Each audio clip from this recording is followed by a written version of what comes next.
십편담이라는 그 10개의 개성이 있습니다. 이 동안상찰이라고 유명한 스님이죠. 그분이 쓴 10개의 개성이 있습니다. 이걸 이제 십편담 하면 생각나는 거 없습니까? 김시섭 선생이 쓴 십편담 주회 이런 거.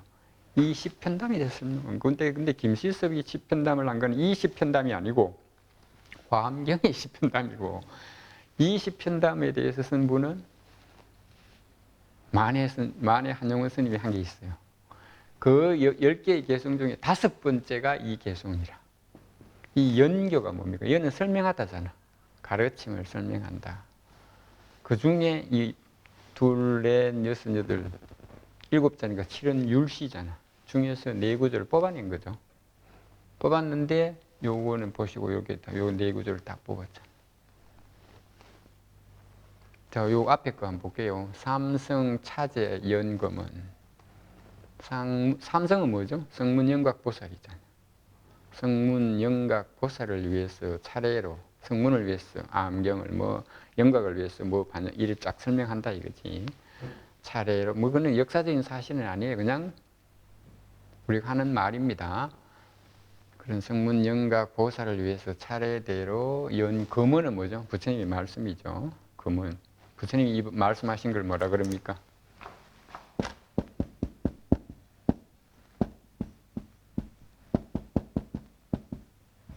이게 바로 검언이죠. 부처님이 말씀하셨다. 설명을 하셨는데 이거는 현재 서가모니 불만한 게 아니고 3세, 과거, 미래, 현재 모든 부처님이 다 설명하신 거다. 공선이잖아요. 선. 이도 했고, 그런데 마지막에 뭐예요? 진정계중 차일념이죠. 차자입니다, 이거 제주 제자죠. 중국 발음으로 하면 차이고, 우리말로 하면 제자입니다, 제. 그 순간이 비로소 이런 뜻입니다. 여기 제주 제자도 되지만, 요자의 간체자입니다, 요게. 차일념을. 그러니까 이거는 제자로, 한국식 발음은 제죠. 중국 발음은 차이라. 그러니까 그 순간 이 말이라. 내가 밥 먹고 나오는 바로 그때 문 앞에서 만났다 할 때고. 그리고 뭡니까? 진정계중이 뭡니까? 진정은 뭡니까? 참다운 깨끗함이 깨달음이겠죠. 깨달음보다 더 깨끗한 게 이 세상에 있습니까? 그 생각이 있는 그 순간에 일념이잖아. 연부제는 인간 세상에 사는 걸 연부제라고 그러죠. 동서남북에 4개의 대륙이 있는데 남쪽에 있는 연부제에 우리 인간이 살고 있다. 구사론의 세계관에 그렇게 나옵니다. 조이 이미 8,000년이 지나가 버렸다. 이게 무슨 뜻이에요? 일념이 무슨 8,000년이 됩니까? 깨달음의 순간은 전제도 없고 후제도 없다 이 말. 그런 말 들어보셨죠? 앞도 없고 뒤도 없다 깨달음, 그 이야기죠. 그걸 뭐라고 합니까? 이런 걸 들어보셨나?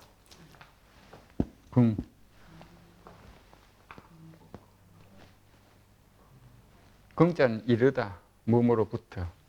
과거에도 이르고 현재에도 이르고 항상 지금이라 이 뜻이죠. 깨달음이 그 순간은 근검이라고 씁니다.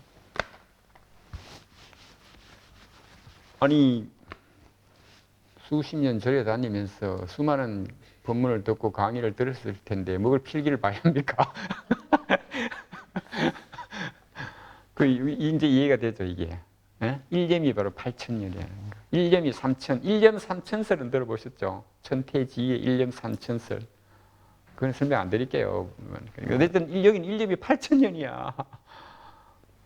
한 생각이. 그 말이죠. 여기는 이제 구체적으로 이렇게 적어놨다 이거지.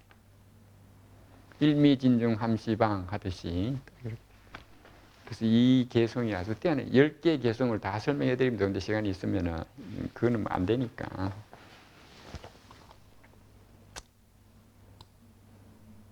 한용운 선생의 그 십편담 주행가 그 책이 번역되어 있으니까 그 사람 읽어보시기 바랍니다.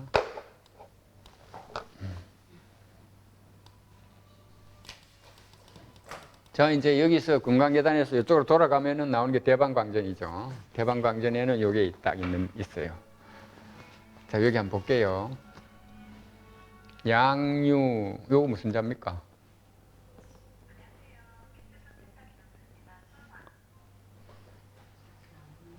초두죠, 초두.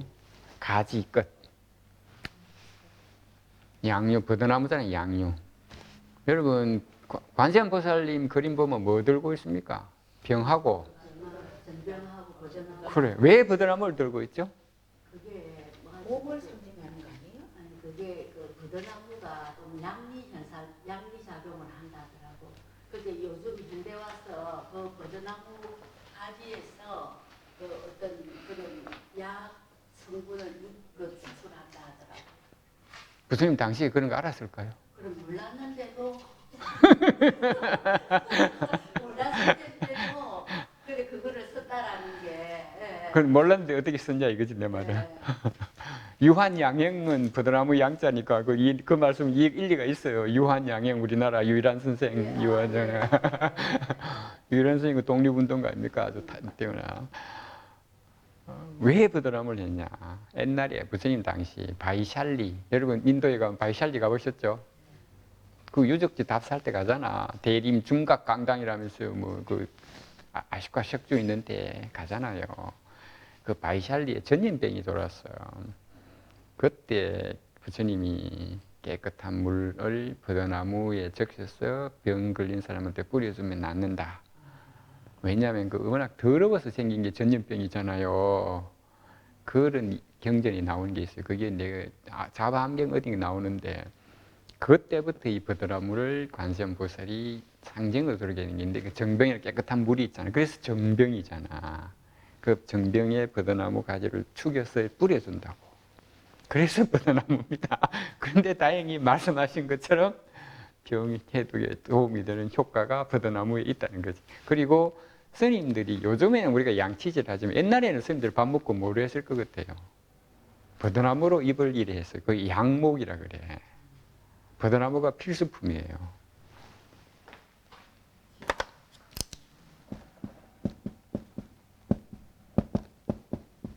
이걸 가지고 버드나무 입을 양치질 했다고.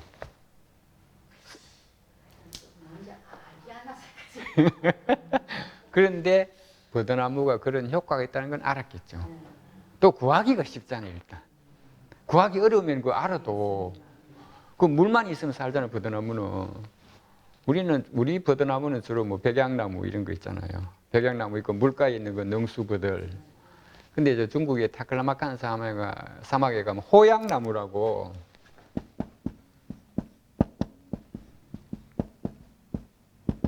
요 버드나무도 있죠. 요 버드나무 빡빡해 못 써요. 이거는 그 삭막한 사막에서도 안 죽고 사는 거 보면 대단한 식물이라. 이 버드나무가 10월 중순 가면 단풍이 들어요. 사막 안에. 그거 진짜 아름다워요. 그거 보신 분은 못 잊어. 첫 키스를 못 잊듯이 못 잊어. 한용운 선생이 그 뭡니까? 님의 침묵에 나오자니 날카로운 첫 키스의 추억을 못 잊는다며. 그것처럼 이거 한번 보고 나면 못 잊어요. 그 많죠. 집단으로 있지, 집단으로. 그 타클라마칸 사막이라고 나무가 없는 게 아니에요. 있어요. 그 한용운 선생님이 말하는 그 첫 키스는 깨달음이죠. 어쨌든 뭐 그거는 그다음 문제고. 자, 여기서 여기 양류 이제 이해되시죠? 버드나무 끝으로 가지 끝으로 감노 쇠 이걸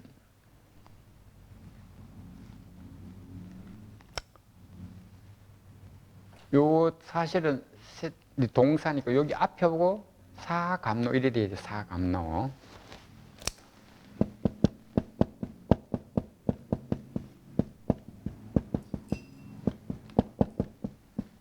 이거 같은 자입니다. 우리가 쇠수개라 그러잖아. 뭐 바로 같은 거 씻을 때 쇠수개 얽고 씻잖아. 이거 쇠자인데 씻을 쇠자죠. 그 동사니까 여기 사실은 앞에 와야 되는데 요거 뭐 맞춘다고 뒤로 보낸 거죠. 근데 이걸 해석을 이상하게 해놨더만 네, 누구라고 말 안 하겠습니다. 그래서 뭡니까? 버드나무 가지로 감로스를 뿌리니 여기 앞으로 왔어요. 한문의 구조는 동사가 앞이고 목적어가 뒤에요.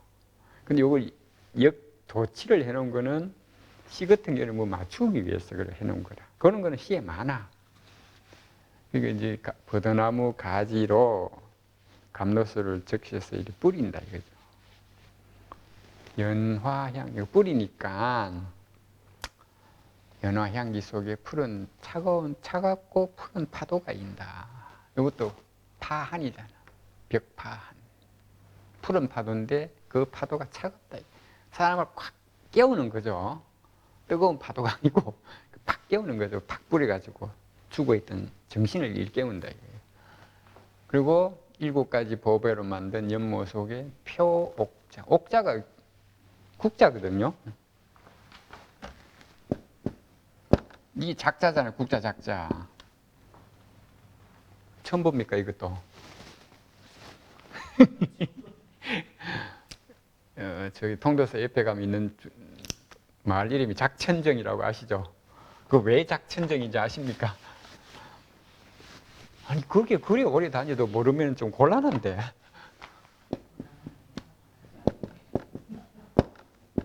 이래 돼 있잖아. 이 작자가 뭡니까? 국자로 술을 퍼서 구원하는 거잖아.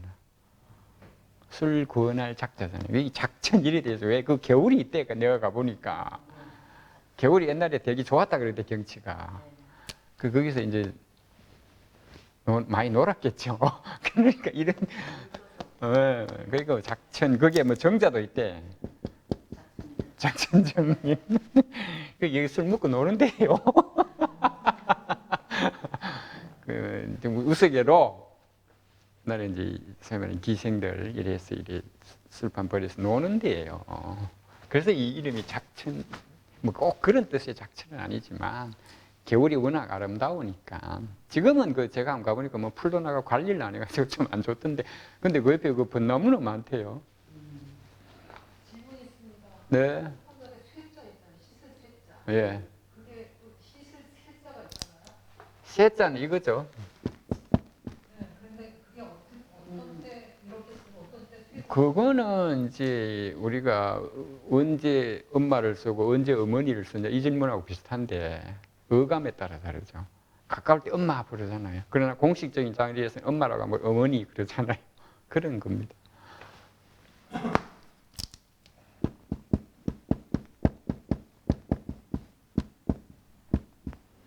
씻을 쇠, 이거는 쇠, 쇠골, 쇠. 그렇죠, 쇠심정. 우리 보통 세심하고 뭐 이런 요걸 주로 쓰지. 근데 요거는 뭐 주로 뿌릴 때. 뿌려서 말게 네. 요거는 이게 팍팍 얼굴 씻는 거고. 이해되십니까? 그런 차이가 있고. 이런 거는 그냥 어감의 차이라. 설명하기 힘든. 근데 하필이면 왜 살밥 먹냐? 보리밥 안 먹고 뭐 이렇게 똑같은 자기가 먹고 싶은 거. 하여튼 이런 차이도 있습니다. 그리고 이제 표옥자 되잖아요. 국자를 띄웠다는 거 아니에요. 국자를 띄워 물 붓겠죠. 그 물을 이제 누구한테 뿌렸겠죠. 뿌렸는데 이제 구룡, 구리, 욕, 금선. 금선은 부처님을 금선이라 그럽니다. 당나라 무종 시절에 당나라 무종은 841년부터 846년까지 황제로 있었던 사람이 이 사람이 중국 역사상 통상 4번의 범난이 일어납니다. 통상 삼무일종이라 그래. 무자가 들어가는 3명의 황제하고 종자가 들어가는 1명의 황제가 일으켰다고 삼무일종의 범난이라 그러는데 그 중에서 가장 지독하고 악독하게 범난을 한 사람이 당나라 무종이에요. 그래서 이 사람이 5년 정도 황제로 있었는데 특히 845년에 가장 악독하게 모든 스님들 다 환속시키고 모든 비구니 다 결혼시키고 절에 있는 거 다 없애고 그렇게 했어요. 한 이유가 뭔데? 도교의 영향을 받고 또 한편으로는 이제 중국에서 이렇게 범난이 일어나는 이유는 가장 큰 이유는 정치적이고 경제적인 이유 때문이에요.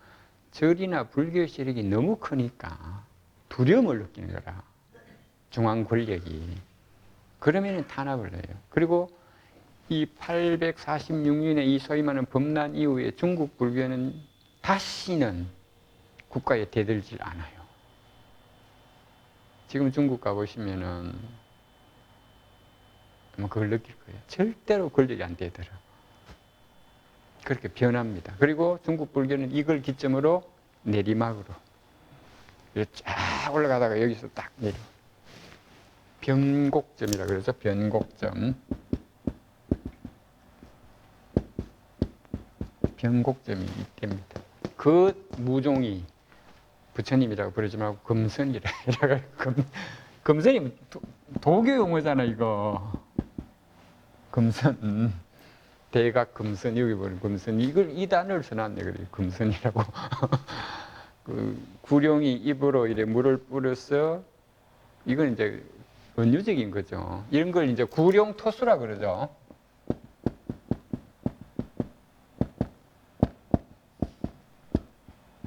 아홉 마리 용이 입으로 이제 대웅전 같은 데 보면 벽에 그림 있잖아요. 아홉 마리 용이 물 뿌리고 부처님이 씻기는 거 씻었는데 그렇게 여기까지가 사실은 끝나는 거죠. 요거는 없는 건데 붙여놓은 거죠. 그러니까 뭡니까? 한자와 선이 한, 시엔 이 문자가 맞잖아. 여기서 끝나야 되는데 어쨌든 저는 요거까지 있으니까 이걸 해석하다 보면 이렇게 돼 있습니다. 대성 원래 무집착이라 부처님께서는 본래 집착이 없다. 뭐 이렇게 이 물을 뿌려서 뭘 씻어낸다고? 그 집착을 씻어냈겠죠. 이 구절을 보면은 그러니까 집착이 있으면 대방이 안 되잖아요. 집착이 있는 사람이 어떻게 대방이 됩니까? 대방이 뭡니까? 대방이 뭡니까? 대방. 화엄경 공부 많이 하셨잖아. 화엄경 대방광불 화엄경 그러잖아요. 대방이 뭐죠? 크고 넓은 건데 이거 하필이면 왜 대방이라고 했을까요? 노자의 이런 말이 있습니다.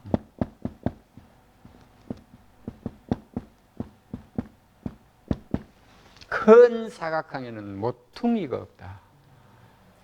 모퉁이 없는 사각형이 있습니까?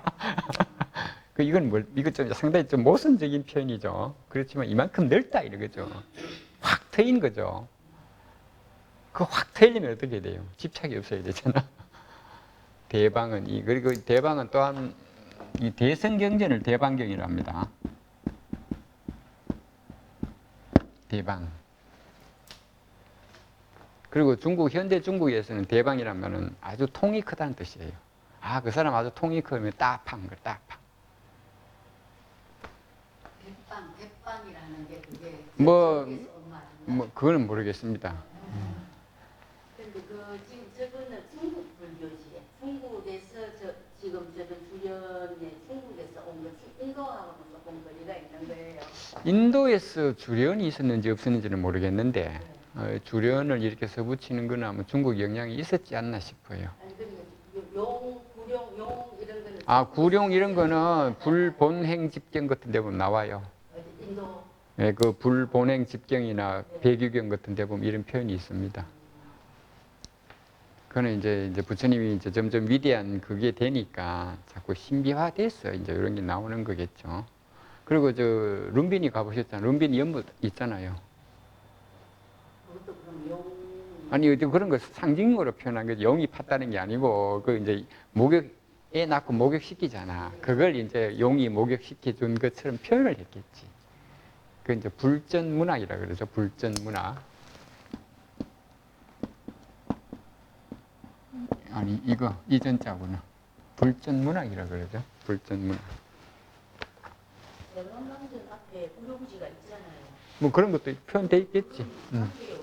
관계 있을 수도 있죠. 저는 잘 모르겠습니다만.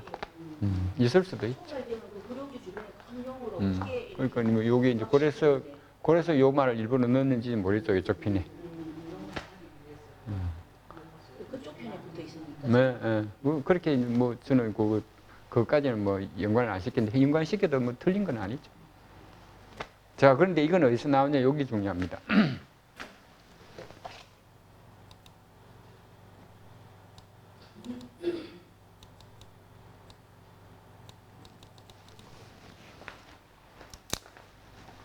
원나라 고봉이라는 스님이 쓴 고봉용천 원인사 지편어록에는 이 책에 있는 거예요.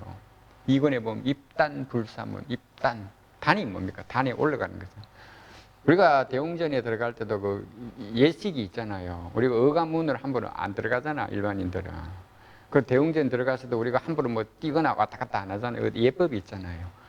입단할 때 그 하는 방식에 대한 거. 그 불사라는 거는 부처님 일을 불사문이라고 하는 거는 이게 우리가 너무 의미를 거창하게 하는데 이 문이라는 거는 방식이라는 뜻이에요. 왜 방식이 문이냐? 여기 들어올 때 어떻게 들어옵니까? 문 열고 들어오죠. 그게 뭡니까? 들어오는 방식이잖아요, 일종의. 그 방식이라는 뜻이에요. 입단, 단에 올라갈 때 혹은 단에 뭘 앉힐 때 어떻게 하는 거다라는 이런 뜻이죠. 거기에 보면은 정수, 부처님 앞에 정수를 놓잖아요. 왜 정수를 놓는데? 그걸 이제 설명해 놓은 거죠. 부처님 앞에 우리 그걸 청수라 그러나? 그 맑은 물 일 놓잖아요. 이게 정수 아닙니까? 티베트 들어가도 이 정수를 놓는데 7그릇을 놔고 또 똑같은 거죠. 뭐 같은 건데 같은 개인데 물이 없으면 사람이 뭘 살자. 여기 티베트에는 보면 항상 7개. 그걸 요거 한번 볼게요. 정수문. 저 여기 보면은 뭡니까? 여기는 지금 표시 표자죠. 옥 글자를 새겼다고 되어 있잖아. 그 여기는 뭡니까? 옥 바가지를 띄웠다고 되어 있잖아. 다르죠? 그 왜 저렇게 했는지 보면 저는 유추가 되는데, 뭐 그러니까 구룡이 물을 딱 빨아 당기면은 그 모양이 마치 옥자가 생긴 것처럼 되잖아요. 구슬 옥자가 9마리가 이렇게 붙어가지고 물을 당기면 이게 땡길 거 아니에요. 이렇게 머리를 이렇게 마치 거기 옥자를 만들듯이 그래 된다고. 이게 9마리 아닙니까? 2, 3, 4, 5, 6, 7, 8, 9이네.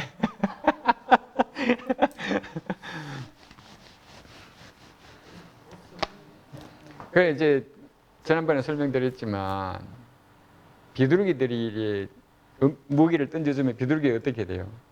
쫙 모여들죠. 뭐 고개 조아리고 먹잖아요. 그 비둘기를 구자를 이 9구자를 쓰잖아. 9이라는 건 되게 많은 숫자예요, 동양에서는. 그러니까 비둘기들이 쫙 모여들 이게 비둘기 구자도 되지만 동사로 하면은 많이 모이다 뜻도 돼요. 그래서 우리가 국회 같은데 정치면에 보면 옛날 신문에 요즘은 잘 안 나오던데 원내 대표단이 모여서 구수회의를 하고 있다 이런 말이죠. 이 구자가 이거예요. 비둘기가 이래 고개 숙이고 이래 먹이 먹듯이 몇 사람이 모여서 고개 숙이고 회의하는 게 구수회의예요. 구수회의. 이때 구자는 모일 구자죠. 비둘기 구자가 아니고. 그 이제 구자 저는 대충 그렇게 보는 거죠. 여기 한번 볼게요. 요 마지막에 같아. 요게 참 중요한데 밑에 나오니까 한번 보겠습니다. 법연 관계. 법연은 이 돗자리 연자죠. 돗자리 연자는 뭘 뜻합니까? 잔치할 때 옛날에 시골에 돗자리 피잖아. 근데 보통 잔치가 아니고 설법을 위한 잔치니까 법석이 되겠죠. 설법을 하자. 이렇게 뭐 보시면 되잖아요. 성의, 정견. 정자는 고요하잖아요. 접석하는데 누가 떠드는 사람이 있습니까? 고요하고 또 어떻게 돼요? 경건한 마음으로 되잖아요. 그래서 이렇게 법석을 제대로 하려면 어떻게 돼요? 성인을 모셔와야 되잖아. 욕영재성 이래림 모셔온다 와야 되는데 어떻게 해야 되는데 필자 사방지 청정 사방이 깨끗해야 된다. 그 향을 피우는 이유도 잡내를 없애는 거잖아요. 그럼 물을 뿌리는 것도 먼지라든가 이런 걸 없애는 거잖아. 여기서 뭐지?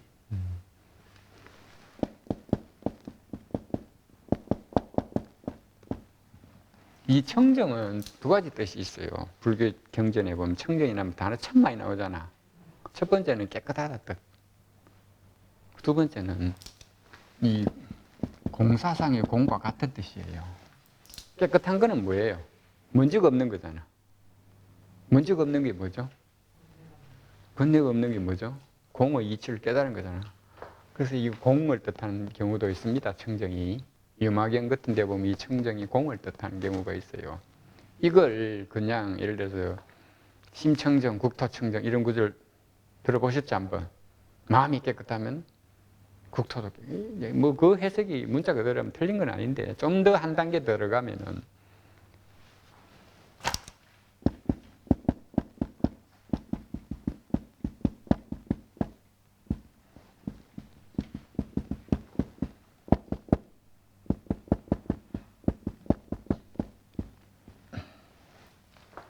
심은 뭐죠? 주관이죠, 내 마음.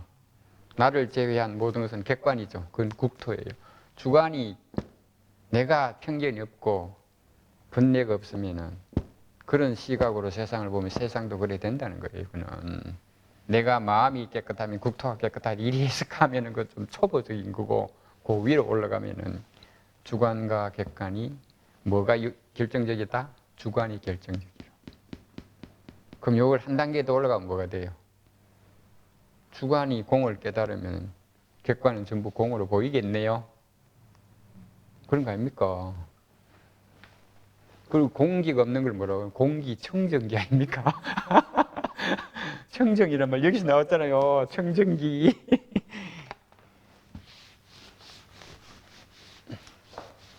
그러니까 경전 구절을 해석할 때 한자를 우리식으로 깨끗할 청, 고야할 정, 그래서 깨끗하고 고야하다 이렇게만 보지 마시라고. 빙법수, 법수에 의해서 관 물을 뿌리는 거, 사도 물을 뿌린다. 어디에 도량에, 이 도량에, 부패를 잇는 도량에 모든 세상에 뿌리면 좋겠지만 그게 안 되니까 일단 그럼 이 부패를 열 때는 주변에 뭘 합니까? 계를 만들죠. 그때 뭐라고 그러죠? 결계라 그러잖아요. 이 들어보셨죠? 처음 들어봐요? 그럼 뭐 내가 보면 결계는 우리 도량에서 예를 들어서 뭐 천도제나 이런 거 할 때도 결계를 해요. 그 어떤 뭐 그냥 선을 치거나 테두리를 하지만 그 안에 깨끗하게 표현하죠. 그 안에서라도 물을 뿌리잖아. 그렇죠. 그래서 다 그 결계죠. 그럼 그 선에 못 들어가잖아. 옛날에 시골에 제가 많이 봤는데 이제 새끼줄에 고추 이래 꽂아가지고 이래 문 앞에 이래 해놓으면 사람들 안 들어가잖아요. 애 낳았다고. 왜? 아무나 들어가면 전염병이 옮길 수 있잖아. 애한테. 이 결계잖아. 개. 개를 치고 그 안에 물을 뿌리는 거죠. 도량이라는 그 뜻이죠. 디수야. 그 물이라는 것은 곤륜잉수. 곤륜산이 뛰어남을 잉태하다는 품었다잖아. 품었고. 하한이 뭐죠? 은하수처럼 유방은 향기로운 게 흘러가다 향기롭다. 그러니까 그 물의 특성을 그냥 표현한 거죠. 그 이제 여기 두 구절 연화향리. 그러니까 이 연화향이라는 표현이 나오는 거예요. 왜? 하한 유방이라고 했기 때문에 향기롭다고 했기 때문에 얼마나 향기로운데 연꽃 향기처럼 향기로운 그 물이 차갑다 이거예요. 차가운데 어떻게 차가운데? 푸른 파도가 이런 것은 차갑다. 겨울에 푸른 파도 차갑잖아요. 그 정신을 바짝 깨우는 거죠. 번뇌는 없애고 정신을 깨우는 거잖아. 그래서 이런 표현을 쓴 거라고.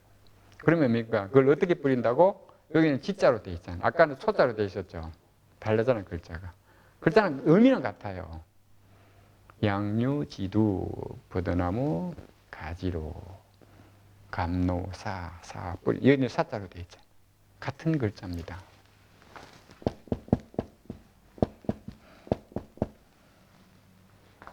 여기도 새, 사, 뭐 두 가지로 다 돼요.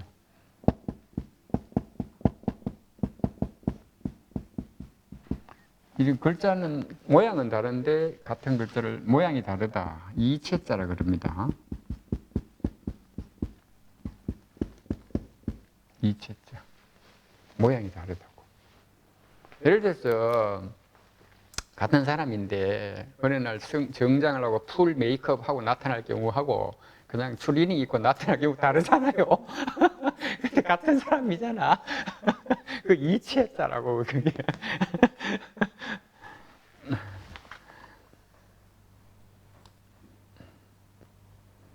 저도 뭐 양복 입고 어디 나가면 좀 달라 보입니다.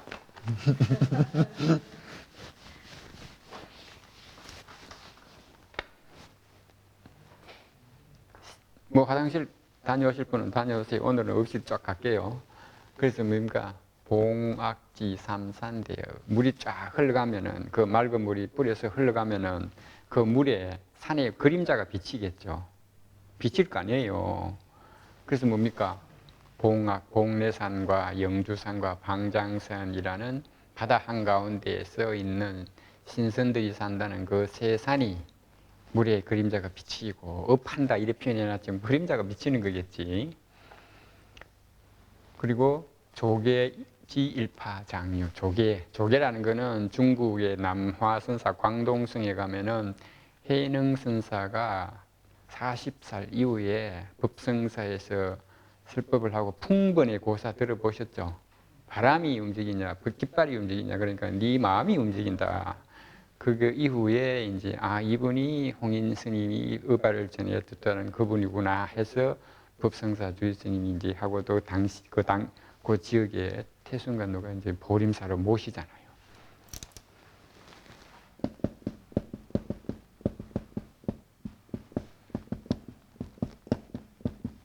지금은 이게 남화선사로 바뀌었습니다.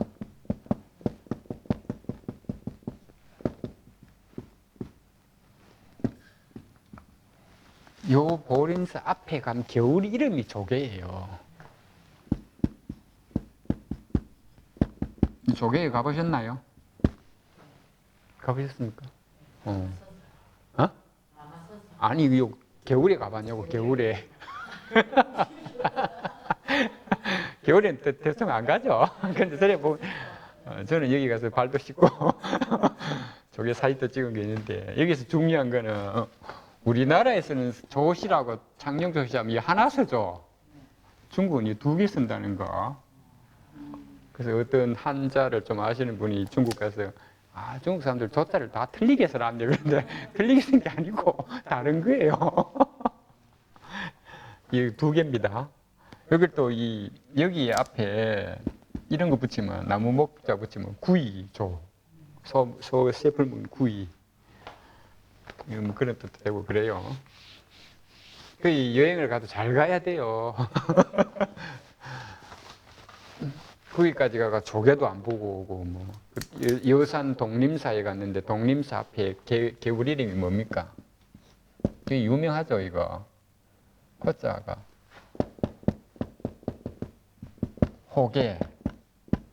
호계삼소라는 고사 들어보셨죠?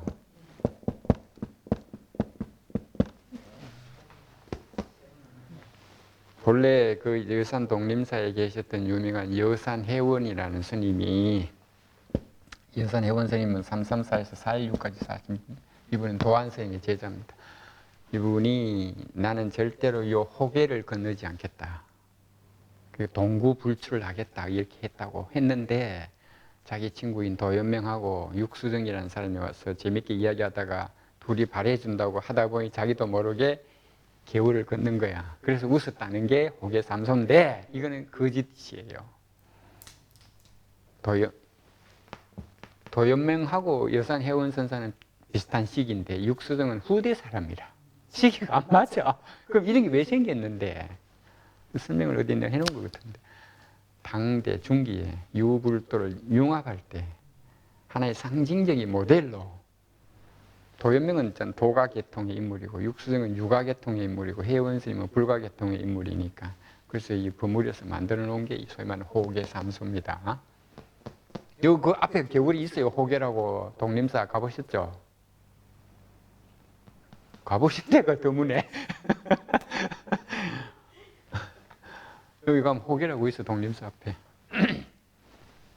그러니까 이제 이런 데 가서 그런 걸 좀 보고 사진도 좀 찍어 오고 해야 이 호계 할 때 설명을 하고 하는데, 뭐 조계도, 보림사 거래 가도 조계 한 번 안 가보고, 독림사 거래 가도 호계 뭐도 모르고,